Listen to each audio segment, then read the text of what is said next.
नमस्कार। आज हम आपको बीकॉम थर्ड ईयर में टॉप अंकेक्षण ऑडिटिंग क्या है, अंकेक्षण क्या है। जब हम व्यवसाय में सबसे पहले हम बुक कीपिंग यानी कि पुस्तपालन में एंट्री करते हैं। पुस्तपालन में एंट्री करने के बाद फिर लेखांकन में एंट्री करते हैं, उसको अकाउंटेंसी कहते हैं। जब अकाउंटेंसी में जब एंट्रियां हो जाती हैं, बैलेंस शीट बन जाता है, ट्रायल बैलेंस बन जाता है, तो उसके बाद जो कंपनी का मालिक है या संस्था का मालिक है, तो उसको ये कैसे विश्वास हो कि जो हमारे यहाँ की ये जो बैलेंस शीट बनी है वो जो बनाई गई वो सही है या गलत। इसमें किसी भी प्रकार का छल कपट तो नहीं किया गया बनाने में। तो इसके लिए वो अंकेक्षण करवाता है।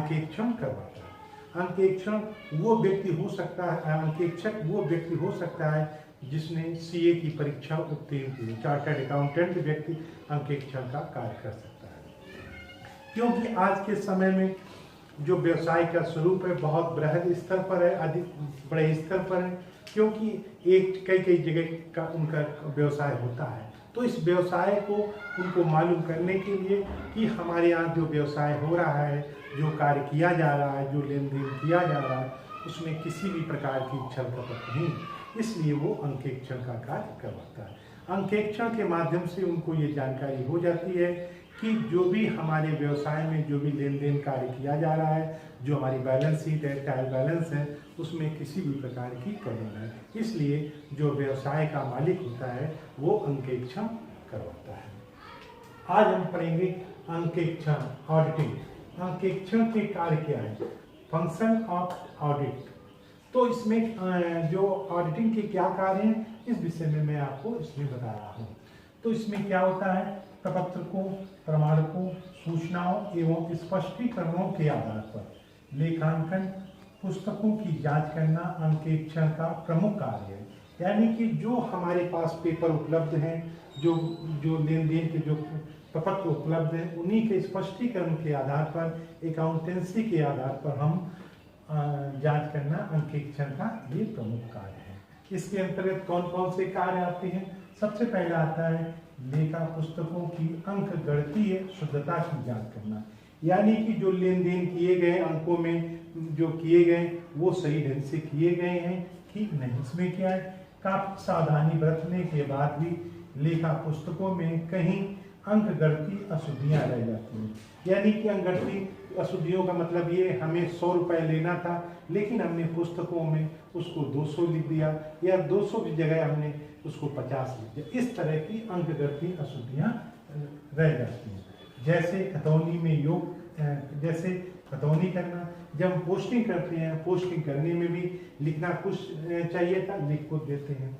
योग करना, टोटल करना, टोटल में भी हम जब उसका बैलेंस निकालते हैं तो उसमें भी हम साधारणतः गलती कर देते हैं, तथा शेष निकालने में भी हुआ करती हैं। तो इस तरह से जो कर्मचारी होता है, जो लेखा पुस्तकों में जो एंट्रियां करता है, तो इस तरह से उससे इस कार्यों में उससे गलतियां होने की संभावना बनी रहती है। नंबर 2 है लेखांकन एवं आंतरिक नियंत्रण पद्धति की जांच करना।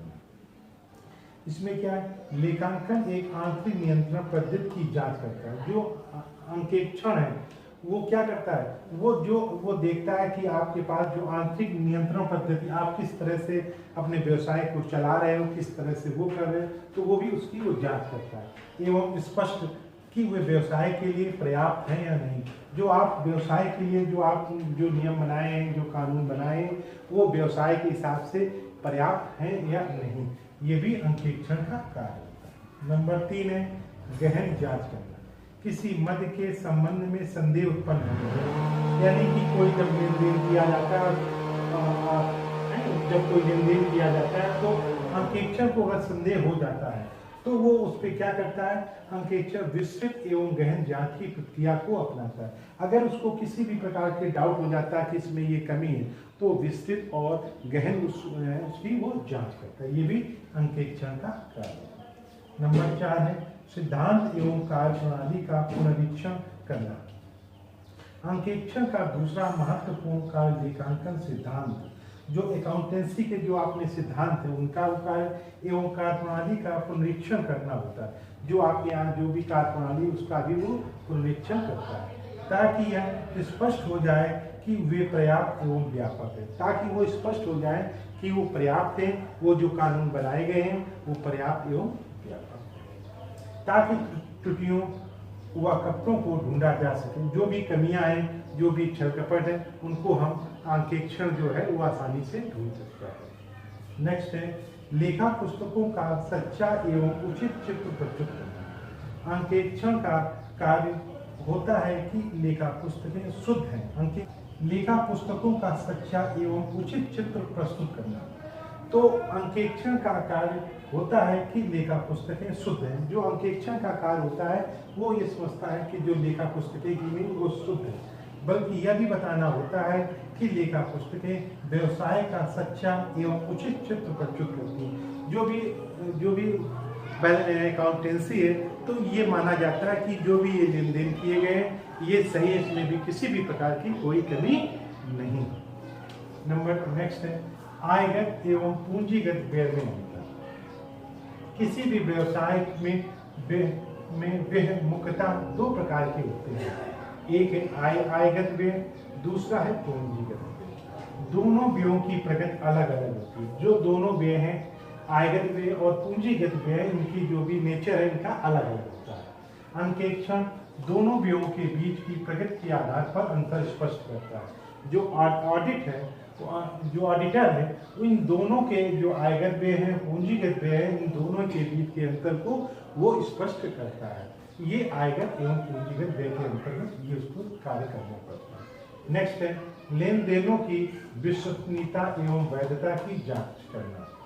तो संबंधित प्रमाणकों के आधार पर लेखा पुस्तकों में की गई प्रविष्टियों की जांच कर लेन देनों की विश्वसनीयता एवं वैधता की जांच भी अंकेक्षण के अंतर्गत की जाती है। यानी कि जो संबंधित प्रमाणक हैं, जो भी हम लेन देन के जो हमारे पास वाउचर्स हैं, तो उनको हम लेखा पुस्तकों में की गई जो प्रविष्टियां हैं उनका हम जांच कर लेन देनों की विश्वसनीयता, यानी कि हम उस पर विश्वसनीयता करते हैं एवं वैधता की भी जांच कर अंकेक्षण के अंतर्गत की जाती है। यानी कि उसकी विश्वसनीयता एवं वैधता कि ये नियम के अनुसार ये है कि नहीं है, उसके लिए उसका भी अंकेक्षण उसके अंतर्गत जांच की जाती है। नेक्स्ट है खातों एवं विवरणों की जांच करना। जो खाते हैं और विवरणों की वो भी जांच करता है। इसमें क्या है अंकेक्षण लाभ हानि खाता, प्रॉफिट एंड लॉस, आर्थिक चिट्ठा, बैलेंस शीट की भी जांच करता है। जो अंकेक्षण होता है, जो ऑडिट होता है, ऑडिटिंग होता है, जो ऑडिटर होता है वो क्या करता है प्रॉफिट एंड लॉस की वो बैलेंस शीट देखता है और आर्थिक चिट्ठा की भी वो जांच करता है। ठीक है, तथा प्रमाणित करता है कि वे नियमानुसार बनाए गए हैं, कि जो profit and loss balance sheet जो ये बनाए गए वो नियम के अनुसार बनाए गए हैं कि बनाए गए या नहीं, तथा संस्था की सही स्थिति को भी प्रदर्शित करता है।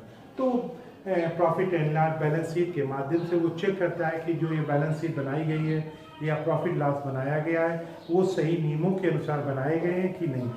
तो इसकी वो संस्था की सही स्थिति को भी प्रदर्शित करता है, वो ये जानकारी करता है।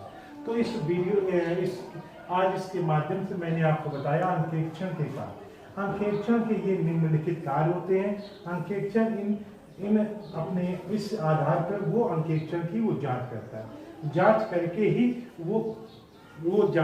ही उस संस्था के जो मालिक को बैलेंस शीट के विषय में, ट्रायल बैलेंस के विषय में सारी स्थिति वो संस्था के मालिक को बता देता है, जिससे संस्था के मालिक को उसकी वस्तु स्थिति के विषय में जानकारी हो जाती है कि जो हमारे यहाँ जो व्यवसाय चल रहा है, जो लेन देन कार्य किए जा रहे हैं, जो संस्था के कर्मचारी लेन देन कार्य कर रहे हैं, कि उसमें किसी भी प्रकार की कोई कमी है या नहीं।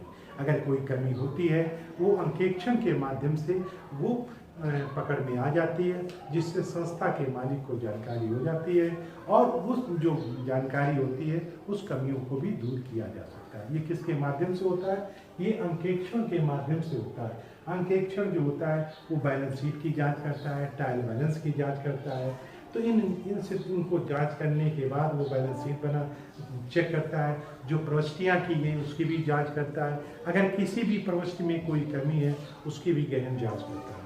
इन सारी चीज़ों को जांच करने के बाद वो देखता है कि कहीं कोई कमी नहीं है, तो उसी के आधार पर वो एक अपनी रिपोर्ट देता है संस्था के मालिक को।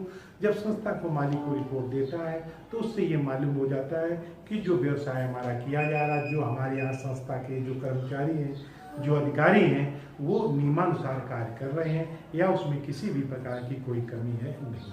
तो ये हम अंकेक्षण के माध्यम से हम इन जो भी कमियां होती हैं, जो भी वो होती है, तो उसके माध्यम से हम वो जानकारी प्राप्त कर सकते हैं। ये अंकेक्षण के